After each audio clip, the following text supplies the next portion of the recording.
Assalamualaikum warahmatullahi wabarakatuh. Salam sejahtera bagi semuanya. Welcome back to my channel TPMDes. Selamat datang kembali pada channel TPMDes. Hai sobat-sobat TPMDes manapun berada, informasi terkini terkait rekrutmen ASN P3K Guru tahun 2022. Nah, Bapak Ibu, ini ada hasil final untuk penempatan P3K Guru tahun 2022. Mari kita lihat di sini, yaitu datang dari daerah Jabar ya, ataupun Jawa Barat ya. Nah, merujuk dari data Excel sebelumnya, ternyata di sini sedikit ada persamaan ya, ada persamaan tidak jauh berbeda dari data Excel tersebut. Nah, Bapak Ibu, perkembangan terkini untuk daerah Jawa Barat ya, kemarin di sini kan guru honorer lulus passing grade ini sekitar 10.397 orang ya. Namun yang dapat ditempatkan ada 6.425 orang sesuai dengan kuota formasi daerah Jawa Barat, yaitu tepatnya pada Provinsi Jawa Barat ya. Ini di Pemprov-nya. Kemudian yang belum dapat ditempatkan kemarin ada 393.972. Nah, namun sekarang Bapak Ibu yang belum dapat ditempatkan ini berkisaran 3.146. Nah, ini Bapak Ibu ya. Jadi ada perubahan dari kemarin yang dari 3.972 sekarang sudah menjadi 3.146 yang belum dapat ditempatkan, yaitu karena overload dari mata pelajaran. Nah, ini sesuai dengan yang setelah disampaikan oleh Prof. Nunuk Suryani, yaitu memang ada beberapa yang memang tidak bisa ditempatkan karena mata pelajarannya ini overload ya Bapak Ibu. Nah, jadi rincian dari 3.146 yang belum bisa ditempatkan Bapak Ibu terdiri dari yaitu SMA, kemudian SMK, dan SLB Bapak Ibu. Nah, artinya selain dari tingkat SMA, SMK, dan SLB-nya di sini ya, ini untuk provinsi. Provinsi artinya yang menaungi dari tingkat SMA atau SMK serta SLB. Nah, Bapak Ibu, untuk tingkat SMA sendiri ini terdiri atas 2.635 orang yang lulus passing grade, ini belum bisa dapat ditempatkan. Kemudian untuk SMK ini sedikit juga ya, 166, dan SLB ini 346 orang. Nah, rincian selanjutnya untuk diantaranya mata pelajaran yang belum bisa dapat ditempatkan untuk tingkat SMA Bapak Ibu di sini adalah mapel prakarya dan kewirausahaan, ini sekitar 1.497 orang. Artinya mapel prakarya ini sangat gemuk sekali untuk di Provinsi Jawa Barat Bapak Ibu ya. Kemudian yang kedua, bahasa Inggris. Nah, bahasa Inggris ini sekitar 1.054 orang, dan artinya juga bahasa Inggris ini overload ataupun mapel yang gemuk untuk di daerah Provinsi Jawa Barat. Kemudian biologi. Nah, ini biologi Bapak Ibu hanya 26 orang. Kemudian ekonomi ini 58 orang ya. Kemudian untuk SMA ini sampai ekonomi, biologi, bahasa Inggris, prakarya, dan kewirausahaan untuk tingkat SMA yang belum dapat ditempatkan. Nah, Bapak Ibu ya. Kemudian untuk tingkat SMK-nya ya, SMK-nya ini ada mapel matematika. Mapel matematika ini sekitar 71 orang belum dapat ditempatkan. Kemudian bahasa Jepang ada 90 orang. Kemudian bahasa Jerman ini ada 4 orang. Kemudian kimia ini 1 orang. Nah, ini Bapak Ibu ya untuk tingkat SMA. Kemudian untuk SLB ini pendidikan khususnya ini sekitar 346 orang belum dapat ditempatkan karena kuotanya juga ini sedikit ya, kuotanya sedikit. Kemudian mapelnya di sini overload ya, mapelnya ini sudah kelebihan dari mata pelajaran yang bisa ditempatkan. Nah, ini informasi terbarunya untuk daerah Provinsi Jawa Barat, dan 825 orang yang ditawarkan di luar instansi ini belum dapat dipergunakan ya. Kalau menurut dari Dirjen Sesdirjen yaitu Prof. Nunuk Suryani ini tidak ditempatkan, yaitu daerah di luar kewenangannya. Nah, misalnya Bapak Ibu ditempatkan di kabupaten, nah namun itu bukan kewenangan dari provinsi. Nah, ini Bapak Ibu ya. Nah, jadi 825 orang ini ditawarkan di luar instansi atau di luar provinsi. Nah, ini kalau menurut Sesdirjen sendiri ini tidak dipergunakan atau tidak digunakan karena tidak lintas kewenangan. Nah, itu untuk informasi terbarunya. Jadi sekitar 3.146 ini tidak dapat penempatan ya karena overload, ditambah dengan 825 ini yang di luar instansi kewenangan, jadi ditambah sini Bapak Ibu ya. Nah ini jika dia tidak menggunakan untuk yang di luar instansi kewenangan dari di luar instansi provinsinya. Nah ini Bapak Ibu, jadi mata pelajarannya ini kita sudah dapat rinciannya. Jadi apa-apa saja mapel-mapel yang gemuk, kemudian yang tingkatannya SMA, SMK serta SLB. Namun bagaimana solusinya ya? Nah Bapak Ibu, yang 6.425 lulus PG ini yang dapat ditempatkan saja, ini katanya di sini adalah bertahap. Itu diangkatnya secara bertahap sesuai kebutuhan dan ketersediaan anggaran dari APBD maupun dari APBN. Nah, jadi Bapak Ibu ya, sedangkan yang sudah lulus PG saja di sini katanya di sini tidak secara langsung tapi secara bertahap sesuai dengan kemampuan fiskal daerahnya Bapak Ibu ya. Nah, itu. Kemudian selanjutnya Bapak Ibu, informasi selanjutnya ini untuk masih daerah Jawa Barat. Ini Jawa Barat DPRD-nya ya bersama mitra kerjanya kepada pemerintah. Informasi lebih lanjutnya ini ada kunjungan kerja DPRD Provinsi Jawa Barat pada tanggal 21 sampai 24 Agustus 2022. Nah, dalam agenda Bapak Ibu, ini hari Senin Bapak Ibu, hari Senin 22 Agustus 2022, agendanya adalah penetapan formasi untuk guru dan tenaga kependidikan dan kesehatan serta non tenaga kesehatan dengan skema yaitu P3K atau pegawai pemerintah dengan perjanjian kerja. Kemudian pembiayaan pegawai pemerintah dengan perjanjian kerja dari dana transfer pemerintah pusat.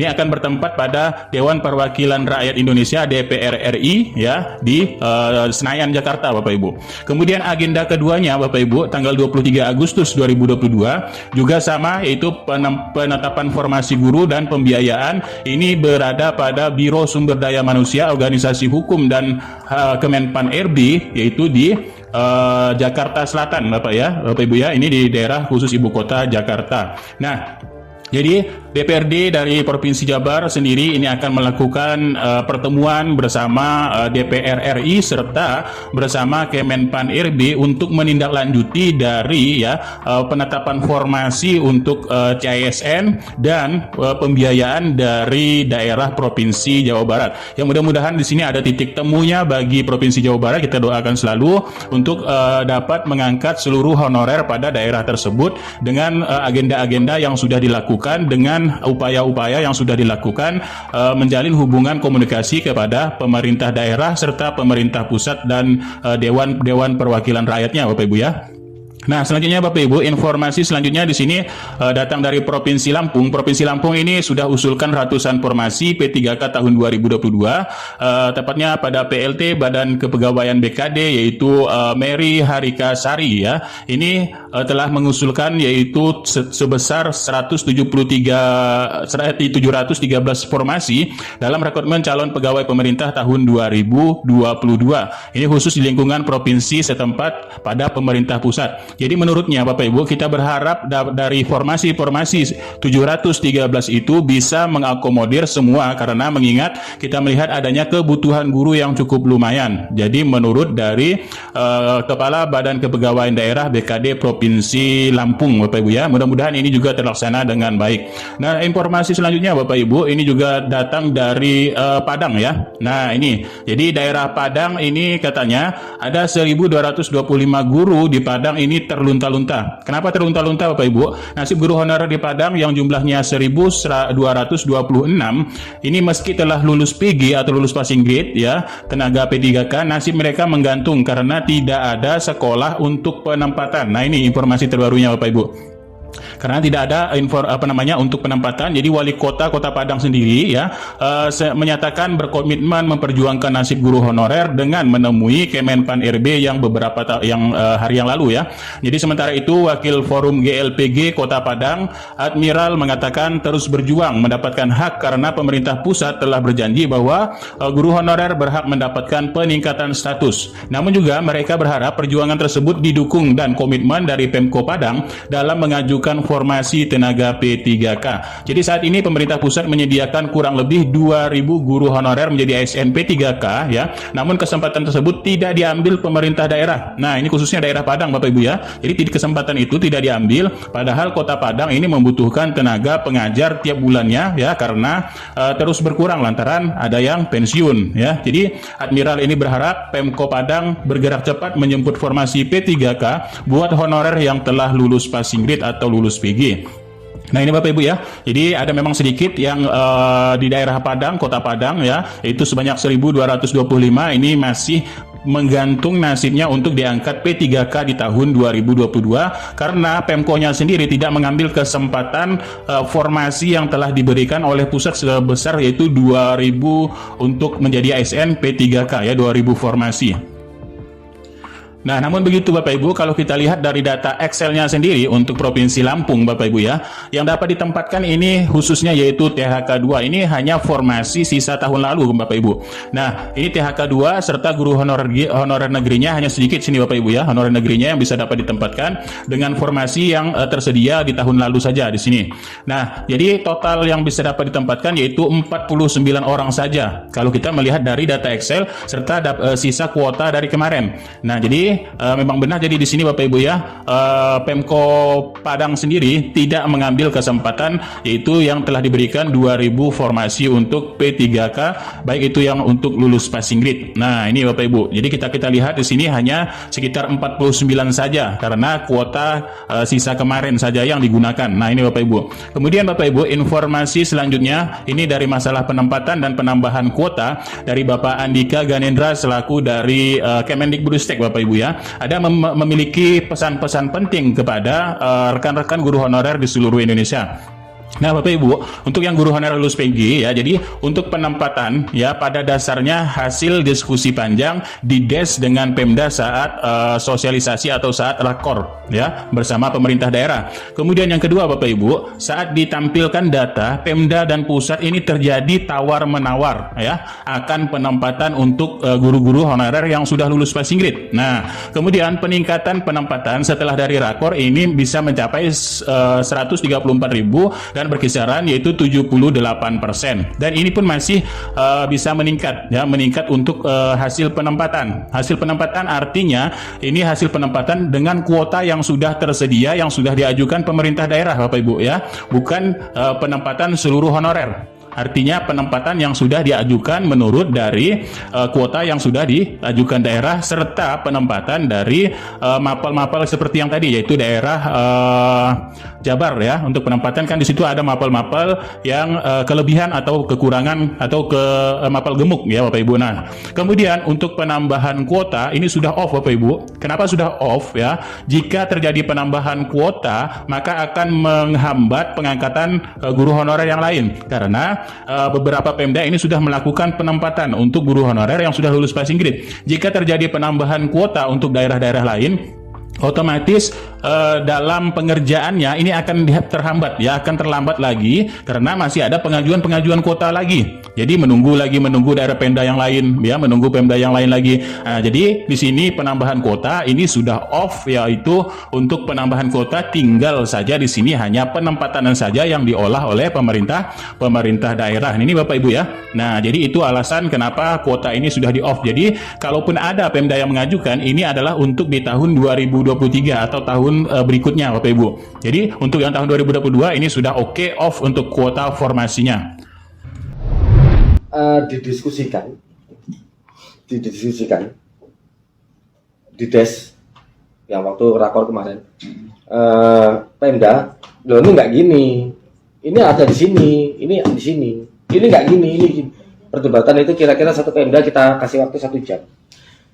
Dan memang perdebatan itu banyak, aduh itu udah memang banyak. Jadi bagaimana dengan kasus seperti itu? Itu saya nggak tahu kasus individu seperti apa. Cuman yang terjadi adalah seperti itu, koordinasi antara Pemda dengan kita pada waktu di DES.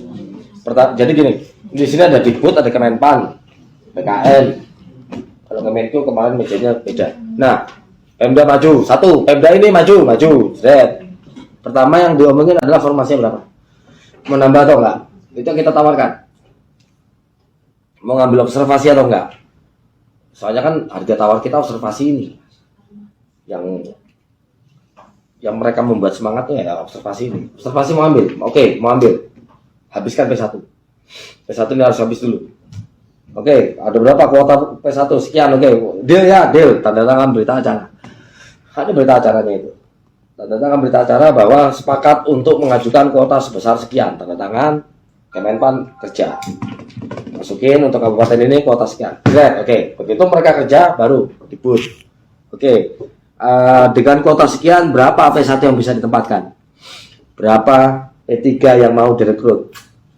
Sekolah mana P3 yang mau direkrut? Nah, begitu kita tampilkan datanya, Pemda biasanya, loh, kok ini nggak bisa ditempatkan? Ini kan dibutuhkan di sini. Loh, kenapa dibutuhkan? Debat. Kenapa dibutuhkan di situ? Nggak bisa, itu kan ada gurunya. Enggak Pak, ini kan ini. Oh iya, oke. Kadang kita yang ngalah, kadang mereka yang ngalah, tergantung dari kondisi data yang didiskusikan. Jadi kalau Bapak tanya, kalau gitu gimana? Itu hasil diskusi. Ya itulah peningkatannya. Contohnya ini. Kabupaten Bogor, Garut nggak ada di sini. Yang saya ingat itu aja, Jawa Barat karena banyak peningkatan. Timur nggak ada di sini. Wilayah Timur nggak ada, Indonesia Timur nggak ada. Oke.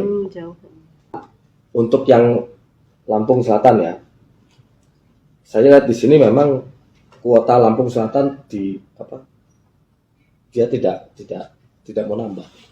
Kabupaten lain, sebelahnya siapa nih? Lampung Tengah. Ya, Gila ini. Hah? ya, Oke. Lampung Tengah.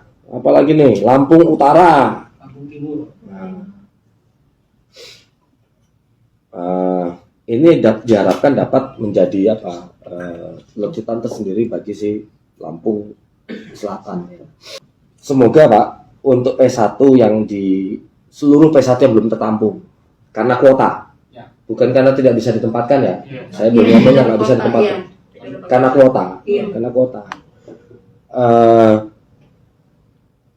Database P1 itu harusnya saya masih ngomong harusnya belum terstate di regulasi ya, harusnya itu tetap tertanam di database.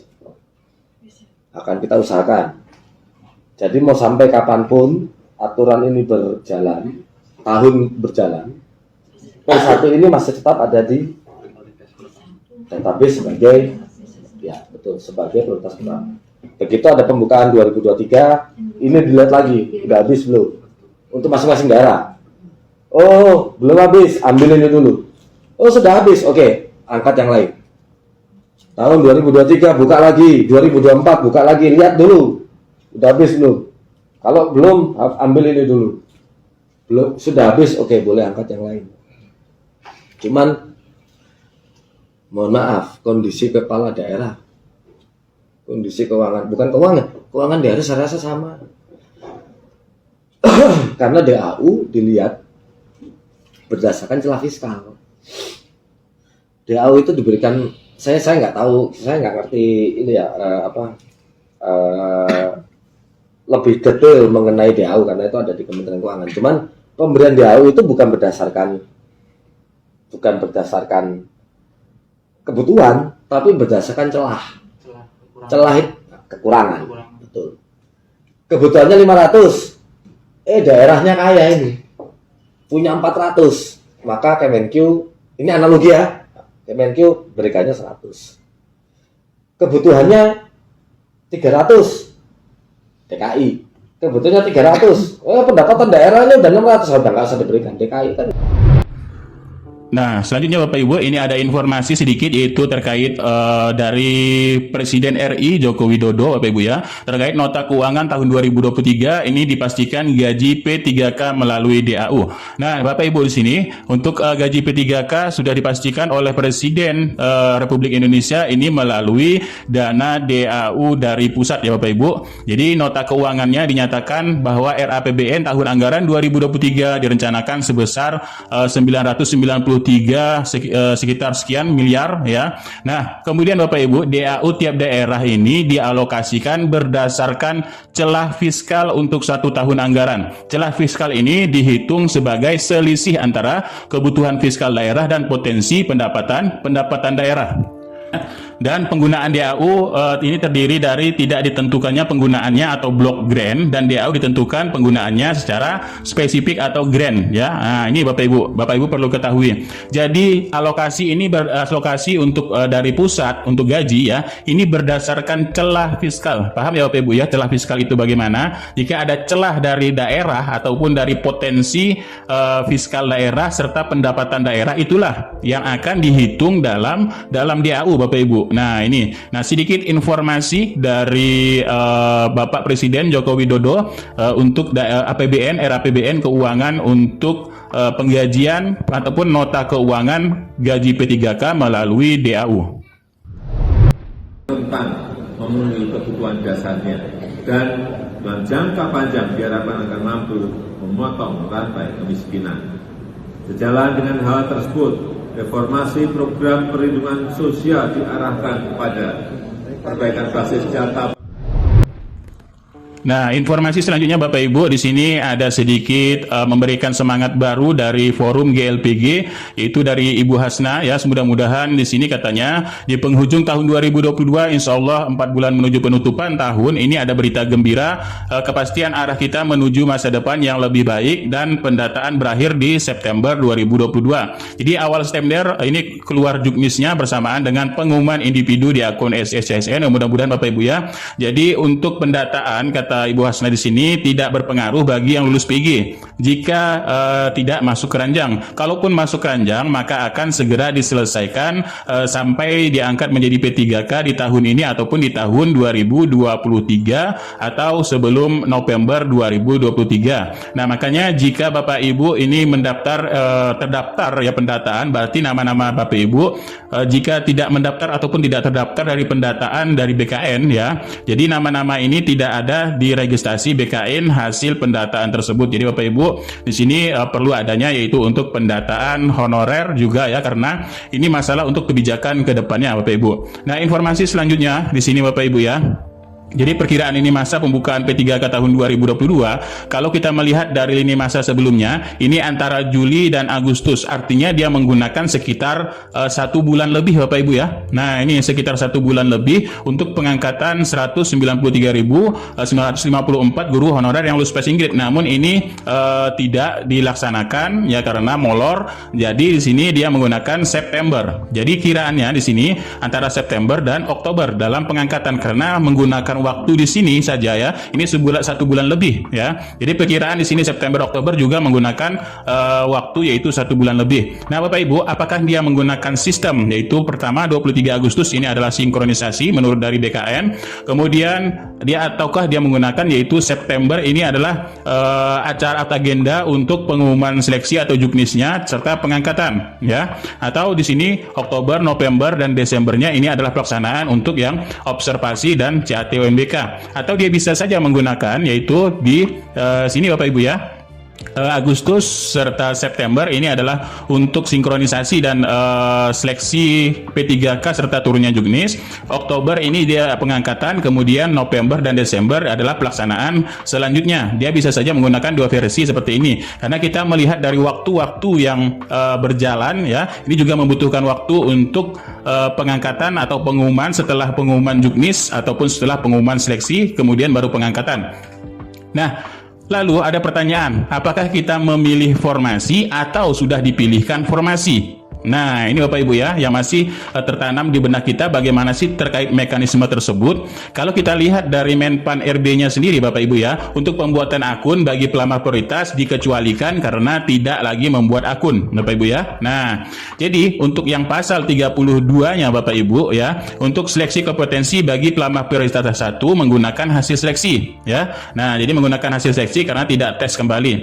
Kemudian seleksi kompetensi 1 ini adalah seleksi kompetensi 2-nya ya, ini dan ada ini untuk seleksi seterusnya ya. Tapi kita ambil poin yang pertama untuk prioritas 1. Kemudian pasal 33 Bapak Ibu ya, pelamar prioritas wajib mendaftar pada sekolah tempat bertugas sepanjang tersedia kebutuhan. Kalau kita cermati, pelamar prioritas wajib mendaftar pada sekolah tempat bertugas ya, sepanjang sesuai dengan serdik atau kualifikasi akademik yang dimiliki. Kemudian kalau tidak ada kebutuhan ya di sekolahnya ataupun tempat bertugasnya, ini sesuai dengan sertifikat pendidik ini ataupun kualifikasi yang dimiliki tempat bertugas, pelamar prioritas dapat mendaftar ke sekolah lain yang masih tersedia kebutuhan. Nah, Bapak Ibu ya, kalau kita cermati di pasal 33 ya, ini adalah untuk pelamar prioritas. Pelamar prioritas itu siapa saja? Pelamar prioritas 1, pelamar prioritas 2, dan pelamar prioritas 3. Nah, ini Bapak Ibu ya. Jadi ada 3 pelamar prioritas. Dan pemilihan sekolah yang dimaksud merupakan keberminatan pelamar. Ini keberminatan artinya Bapak Ibu setuju atau tidaknya dalam penempatan oleh Panselnas. Nah, ini Bapak Ibu ya. Nah, jadi untuk hal-hal dalam Menpan RB-nya di sini ya, ini diperjelas lagi oleh Kemendikbudristek Bapak Ibu. Nah, menurut dari Bapak Andika Ganendra atau selaku dari Kemendikbudristek terkait bagaimana untuk pendaftaran yaitu di akun SSSN Bapak Ibu di tahun 2022 ini ya, untuk bagi guru pelamar prioritas yang sudah memiliki akun. Nah, jadi untuk penempatannya juga ya, ini sedikit di sini adalah cuplikan dari Bapak Andika Ganendra bagaimana terkait cara memilih ataupun cara pemilihan di akun SSCSN. Ketika nanti daftar SSCSN, masukin NIK, masukin nomor peserta, itu ya. Begitu guru yang lulus passing grade dan dapat ditempatkan, itu tidak bisa lagi masuk ke laman pendaftaran berikutnya. Jadi begitu dia ngisi data biodata diri, NIK segala macam, klik, langsung tertulis di layar Anda ditempatkan di sini sebagai guru ini, selesai. Tinggal tunggu pengangkatan untuk yang bisa ditempatkan.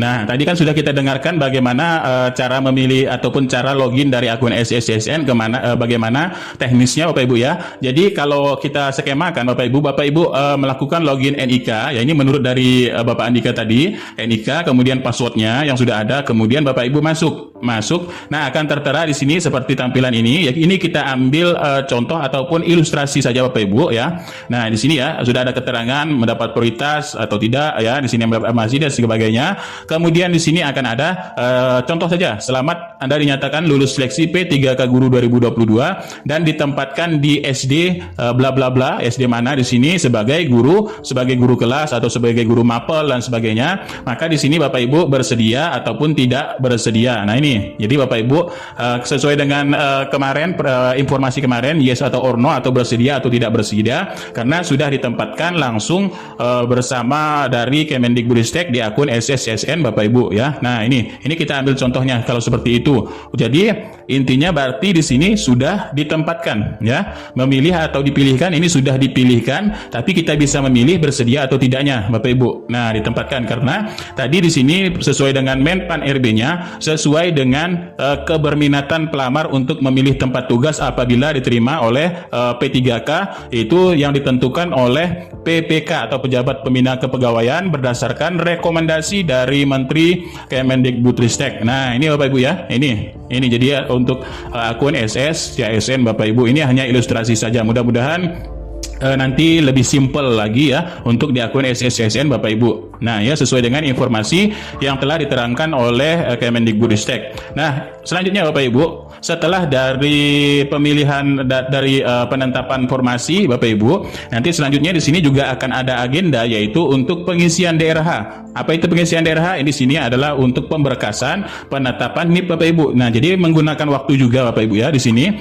Dan di sini kalau kita bisa lihat dalam Menpan RB pasal 42 untuk pengangkatan menjadi P3K Bapak Ibu ya, dia membutuhkan waktu dalam penerbitan nomor induk ini membutuhkan waktu 25 hari, artinya kurang lebih hampir 1 bulan Bapak Ibu ya. Nah, ini kurang lebih hampir 1 bulanan. Jadi kemudian selanjutnya kalau kita melihat dari tahun lalu dalam menyampaikan kelengkapan dokumen, usulan penetapan NIP ya, ini juga mencapai waktu-waktu 1 bulanan. Nah, ini Bapak Ibu ya. Jadi kita bisa lihat, ambil kesimpulan sedikit ya, waktu-waktu tertentu apakah di sini dia menggunakan yang perkiraan lini masanya yaitu September Oktober, atau dia hanya menggunakan yaitu pada September saja di sini ya. Nah, ini karena melihat waktu-waktu tadi Bapak Ibu, ini juga membutuhkan waktu yang cukup juga untuk pelaksanaan P3K untuk yang lulus passing grade. Nah, ini Bapak Ibu ya. Nah, jadi dia menggunakan waktu cukup lama juga untuk baik itu pengisian DRH-nya ataupun pengisian untuk pemilihan formasinya Bapak Ibu ya. Nah, selanjutnya informasi ini mudah-mudahan sedikit bermanfaat. Jadi Bapak Ibu, kita tunggu saja juknisnya keluar, mudah-mudahan secepatnya keluar. Mudah-mudahan ini di akhir September ini juknisnya sudah keluar, maka pelaksanaan Septembernya ini bisa dilaksanakan Bapak Ibu ya, di September, baik itu di pertengahan ataupun di awal ya. Nah, ini mudah-mudahan seleksinya ataupun pengangkatan 193.000 lebih ini segera dilaksanakan, karena kuota formasi sudah off dan tinggal penempatan saja. Penempatan itu pun sudah sekitar 134.000 atau 78%. Mudah-mudahan ini sudah meningkat Bapak Ibu ya, sudah off untuk penempatan dan tinggal lagi sinkron kepada yaitu SSCSN di BKN. Nah, tinggal lagi nanti kita membuka itu akun SSCSN Bapak Ibu. Nah, itulah sedikit informasi, mudah-mudahan sedikit bermanfaat. Kurang lebihnya mohon maaf. Billahi taufiq wal hidayah. Assalamualaikum warahmatullahi wabarakatuh. Salam sejahtera bagi semuanya dan salam sehat selalu sobat-sobat TPMDS dimanapun berada.